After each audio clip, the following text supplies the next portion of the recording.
আজকে আমি পরোটার গল্প শোনাবো। তো এই যে দেখতেই পাচ্ছেন যে আজকে কি কি শেপের সব পরোটা হয়ে গেছে। আজকে খুব তাড়াতাড়ি করতে লেগে এই অবস্থা হয়ে গেছে।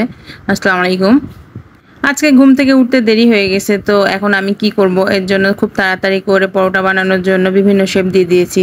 3 কোনা পরোটা করেছি, 4 কোনা পরোটা করেছি, আর 3 কোনা পরোটা বেলতে যে আর অন্যরকম পরোটা হয়ে গেছে। বলেছিলাম যে ঘুম থেকে উঠতে দেরি হয়ে গেছে, এর জন্য ওর আব্বু আবার খুব তাড়াতাড়ি করছিল যে অফিসে যেতে হবে। তো আমি এইদিকে তাড়াতাড়ি করে সব পরোটাগুলো বেলে নিচ্ছিলাম, আর ভিডিও করারও তেমন সময় পাচ্ছিলাম না। একটু একটু ভিডিও করছিলাম আর একটু একটু করে আবার সবকিছু করে নিচ্ছিলাম। তো তাড়াতাড়ি করার জন্য বিভিন্ন রকম শেপ দিয়ে দিয়েছিলাম। আজকে আমাদের চা পাতা শেষ হয়ে গেছে, এর জন্য আমি টি ব্যাগ দিয়ে দুধ চা রান্না করে নিচ্ছিলাম। আপনারা যারা আমার ভিডিও দেখেন তারা তো জানেনই যে পরোটা থাকলে আমাদের চা থাকতেই হবে। তো আমি আগেই চাটা বসিয়ে দিয়েছি, আর এদিকে আমি সব শেপ করে নিয়েছি। তারপরে এখন একে একে বেলে তাড়াতাড়ি করে আমি পরোটা ভাজতেও শুরু করে দিয়েছি। এই যে দেখতেই পাচ্ছেন এখানে তাও মোটামুটি 3 কোনা হয়েছে। এই যে এখানে টেরা বেড়া 3 কোনা হয়েছে। ভাবছিলাম যে 4 কোনার চেয়ে 3 কোনা করলে হয়তো খুব তাড়াতাড়ি হয়ে যাবে, তো 4 কোনা করে করে অভ্যাস হয়ে গেছে। তো 3 কোনা তো বিভিন্ন শেপ চলে যাচ্ছে। আমি তো পরোটাতে এভাবে তেল দিয়ে থাকি, এই যে অল্প মনে হয় যে অল্প করে পড়ে, তো দেখতেই পাচ্ছেন। আর মুচমুচে করতে হলে তো অনেক করে তেল দেওয়া লাগে, আর ধীরে ধীরে ভাজতে হয়। তো আমি ধীরে ধীরে ভেজে নিচ্ছিলাম, পরোটাগুলো বেলছিলাম আর একদিকে ভেজে নিচ্ছিলাম, তার জন্য একটু কেমন লাল লাল হয়ে গেছে।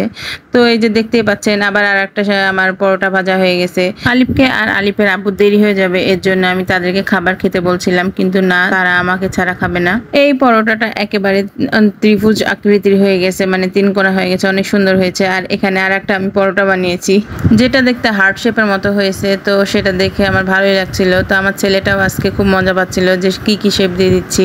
তো হার্ট শেপ দেখে আমার ছোট ছেলেটা বলছে I love you, I love you. আমি বললাম হ্যাঁ আব্বু, এটা আই লাভ ইউ হয়েছে। ও এখন হার্ট শেপ বলতে পারে না, এর জন্য সে বলছে আই লাভ ইউ। তো এই যে আমাদের পরোটা বানানো শেষ হয়ে গেছে। তো এই যে দেখতেই পাচ্ছেন যে কতগুলো পরোটা বানিয়ে নিয়েছি, একা বেকা টাকা টাকা যা ইচ্ছা তাই বা হয়ে গেছে। এখন আমরা এই তো খেয়ে নিব। ভাজার পরে তেমন বোঝা যাচ্ছে না যে একা বেকা হয়েছে যে পরোটাগুলো, কিন্তু যখন বানাচ্ছিলাম তখন মনে হচ্ছিল যে কেমন কেমন শেপ হয়ে যাচ্ছে।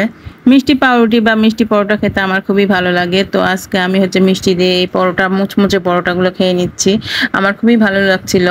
আর তারপরে চা তো আছেই, চা ছাড়া তো চলবেই না। পেঁপে ডাল বা লাউ ডাল এই সবজিটা অনেক ভালো লাগে, তো পরোটা দিয়ে খেতে অনেক ভালো লাগে। আমি বাইরে গেলেও এটা খাই, আর বাসায় এটা তৈরি করলে আমি পরোটা দিয়ে খেতে পছন্দ করি। সকালে নাস্তা শেষ করে আমি আলিফকে আবার পড়াতে চলে গেছি, কারণ তার পরীক্ষার জন্য একটু রিভিশন দেওয়া নিচ্ছি। দুষ্টুমি করছিল আমার ছোট ছেলেটা। আমি বলছি যে আব্বু সহ তো এখানে সহ, তোমাকে টেবিল বানাই।